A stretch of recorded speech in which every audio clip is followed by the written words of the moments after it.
Jai Sri Krishna. In Śrīmad-Bhāgavatam, Canto 1, Chapter 6, the conversation between Sri Nārada and Vyāsadeva Goswami.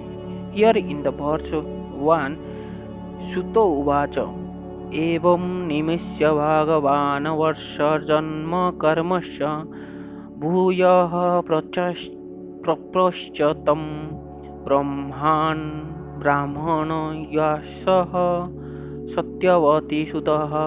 It means here Suto said, O Brahmanas, thus hearing all about Narada birth and activities. Vyasadeva, the incarnation of a god and son of a Satyavati, inquire as follow. So here the purport is Vyasadeva was further inquisitive to know about the perfection of Naradaji, and therefore he wanted to know about him more and more. In this chapter, Narada Muni will describe how he was able to have a brief audience with the Lord while he was absorbed in the transcendental thought of separation from Lord, and when it was very painful for him. So in the next verse, Vyasa Uvacha, Sri Vyasadeva said, what did you, Narada, do after the departure of the great sage who had instructed you in sacrifice transcendental knowledge before the beginning of your present birth? So here it is mentioned, Vyasa Uvacha Bhikshubhir Viprabhasite Virjamano व्यासो व्यासोऽद्य ततः कर्म किं करो अरोधो bhavan. It means here the purport is Vyasadeva himself was the disciple of Naradaji, and therefore it was natural to have anxious to hear what Narada did after initiation from the spiritual masters. He wanted to follow in the Narada's footsteps in order to attain the same perfect stage of life. This desire to inquire from the spiritual master is an essential factor to progressive path. This process is technically known as Sat Dharma Prachya. So here in the next verse, again Vyasadeva said to Narada, asked to Narada, O son of Brahma, how did you pass your life after initiation, and how did you attain this body? Have quit having quit your old one in due courses. So here it is clearly mentioned, Swayambhuva Kavyavirtya Bhartitam te paramavayah कथां चेदम् उदर्शितकर्षि कळे प्रप्ते काले bharmam. So here the purport is Sri Narada Muni in his previous life was just an ordinary maid servant's son. So how he became so perfectly transformed into the spiritual body of eternal life, bliss and knowledge is certainly important. Sri Vyasadeva desired him to disclose the fact of everyone's satisfaction. So here in the verse 4, Sri Vyasadeva Goswami said, O great sage, time inhalates everything in due course. So how is it that this subject matters, which happened prior to this day of Brahma, is still fresh in your memory, undisturbed by time?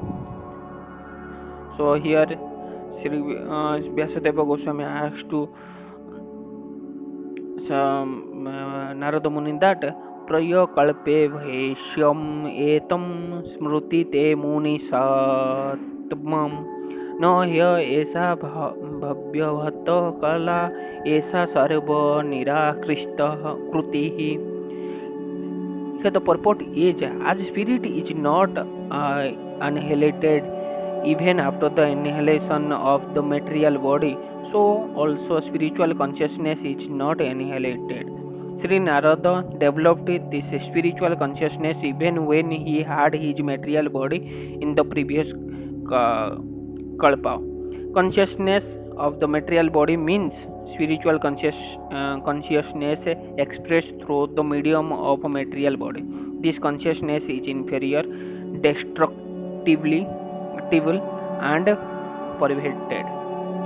But super consciousness of the supramind in the spiritual plane is as good as the spirit soul and is never annihilated.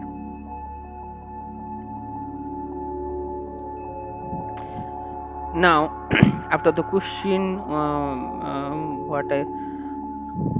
what Sarila Vyasadeva Goswami was asked to Narada Muni. Now, in the verse 5, Sri Narada Uvacha भिक्षुभिरे विप्रवसिते भिर्जन देस्त्रभिर्मम वर्तमान व्यास आद्ये तत् तद एतदात् ekrasam. It means Sri Narada said, the great sages who had imparted scientific knowledge of transcendence to me departed for other place, and I had to pass my life in this way. So here the purport is, in the previous life, when Narada Muni was impregnated with spiritual knowledge by the grace of great sages, there was a tangible change in his life. Although he was only a boy of 5 years, that is an important symptom visible after initiation by the bona fide spiritual master. Actual association of a devotee brings about a quick change in life for spiritual realization. How it so act upon the previous life of Sri Narada Muni is described by in this chapter. So here in the next verse, Sri Narada Muni said, I was the only son of my mother, who was not only a simple woman, but a maid servant as well. Since I was her only offspring, she had no other alternative for protection. She bound me with the tie of affection. So here it is mentioned, Eka marja me janani ojini murdha cha kinnakari मया आत्मजे नन्यगत्यो चक्रे स्नेहेषु बन्धनम्.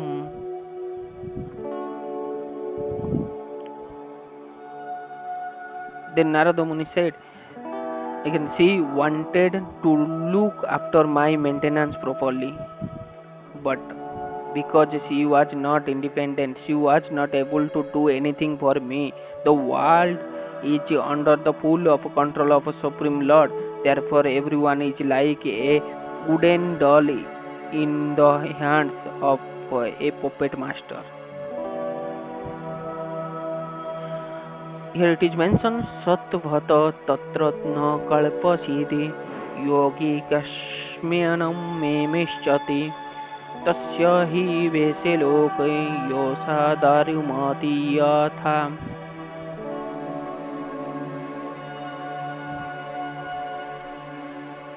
Then Narada Muni said, when I was a mere child of 5 years, I lived in a Brahmana school.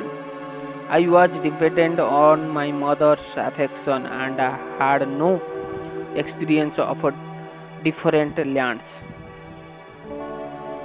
Aham cha tat brahmanakule ushivam tat उप्यख्यस्य दिग्देश कालयुप्रस्तिनो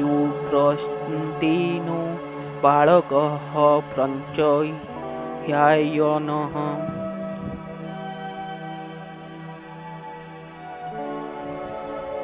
Then here in the verse 9, in Narada answered the question, answered the Vyasadeva question that once upon a time my poor mother, when going out one night to milk a cow,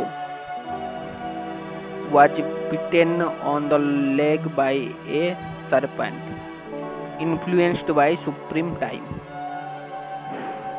So here it is clearly mentioned that here the purport is that is the way of dragging a sincere soul near to God. The poor boy was being looked after only by his affectionate mother, and yet the mother was taken from the world by the supreme will in order to put him completely at the mercy of the Lord. So here, with the story of Sri Narada Muni, what we understand that if you are in the if you are interested to in the path of self realization, or in the path you want to serve the lotus feet of Lord Sri Krishna, then God will give you the chance to come to him with the mercy of the Lord. You will have all the facilities of what you want. So in the next verse, Sri Narada said, I took this as the special mercy of the Lord, who always desire benediction of his devotees. And so thinking, I started for the north. So here it is mentioned, Tada tat aham isya asya bhaktanam sarva avivasyatah anugrayam manyamanah pratistam disham urtasram. It means here the purport is the confidential devotee of the Lord, see in every step of benedictionary direction of the Lord. What is considered to be an odd or difficult movement in the modern sense is accepted as a special mercy of Lord. Modern prosperity is a kind of a material fever, and by the grace of Lord, the temperature of this material fever is gradually diminished, and spiritual health is obtained step by step. Modern people misunderstand it. So here it is in this verse means with the answer of Sri Narada Muni, that if you will have a difficult situation or a difficult time, that time you just take it as positive, that is not for you. The Lord will give, the Lord have a great thing about you. With the help, with the mercy of Lord, you will get more than what you expect now. That is clearly mentioned in the answer of Sri Narada Muni.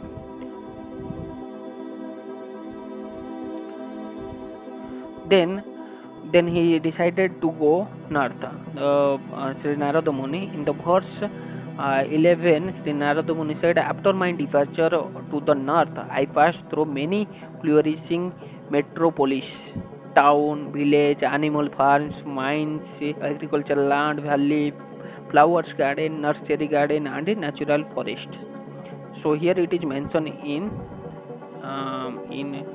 Sanskrit, Spitam जनपदं तत्र पुरग्राम वर्जाकरन्न क्षेत्र क्षेत्र खर्वर्तं वर्जितश्च भनय उपभननिश्च. So here Here the purport is man's activity in agriculture, mining, farming, industries, gardening, etc.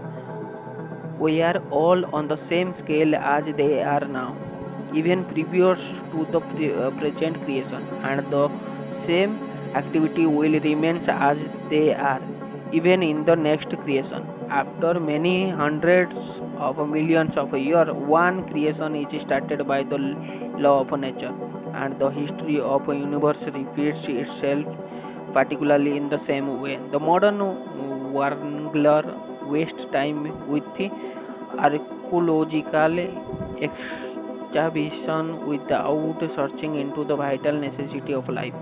After getting all the impetus in the spiritual life, Sri Narada Muni, even though a mere child, did not waste time for a single moment with the economic development. Although he passed towns and village, mines and industry, he continually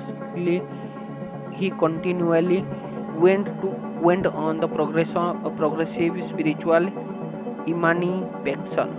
Śrīmad-Bhāgavatam is the repetition of a history which happened some hundreds of millions of years ago. As it is said here, in only the most important factor of history are picked up to be recorded in this transcendental literature.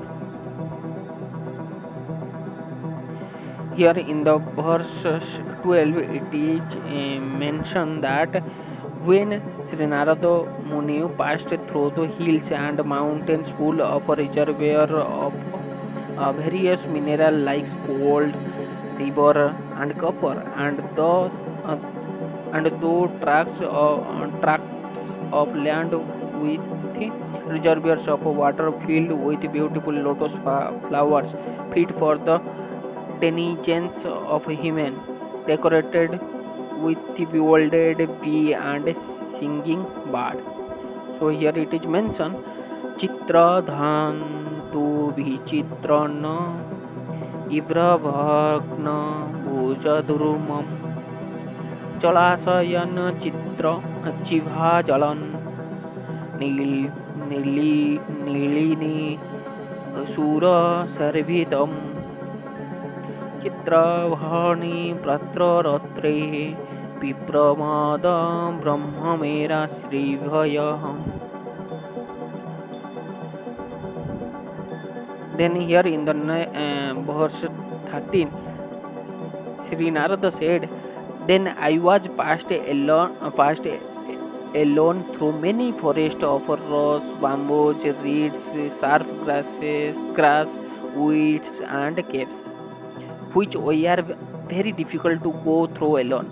I visited deep, dark and dangerous, fearful forests, which were the plague of snakes, wolves, and jackals."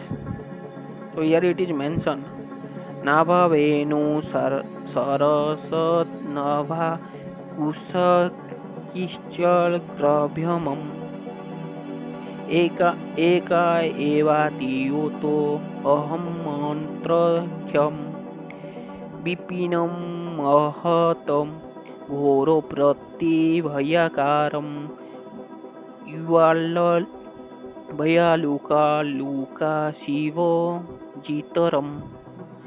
It means here the purport is it is the duty of a mendicant Parivarjyakarya to experience all varieties of Lord creation by traveling alone through all forest, hill, town, village, etc. To gain faith in love, strength of mind, as well as to enlighten the inhabitants with the message of Lord. A sannyasi is uh, a sannyasi is duty bounded to take all this risky without fear, and the most typical sannyasi of the present age is Lord Chaitanya, who traveled in the same manner through the central India jungle, enlightening even the tigers, bears, snakes, deer, elephants, and many other jungle animals. In this age of Kali, sannyasa is forbidden for ordinary man. One who changed his dress to make propaganda is a different man from the original ideal sannyasi. One should, however, take the vow to stop social intercourse completely and devotee life exclusively to the service of the Lord. The change of a dress is only a formality. Sri Chaitanya did not accept the name of a sannyasi, and in this age of Kali, the so-called sannyasi should not change their former name. Following the foot in the footsteps of Lord Chaitanya in this age, devotional service of hearing and repeating the holy glory of the Lord is strongly recommended, and one who takes the vow of renunciation of family life, renunciation of a family life need not to imitate the Parivarjaka Acharya like Narada or Lord Sri Chaitanya, but may sit down or at some holy place and devote his whole time and energy to hear repeatedly chant the holy name, holy scripture left by the great Acharya like the six Goswami of Vrindavana. So here it is clearly mentioned that a sannyasi a duty is to experience all varieties of Lord's creation by traveling alone through all forest, hill, town, village, etc.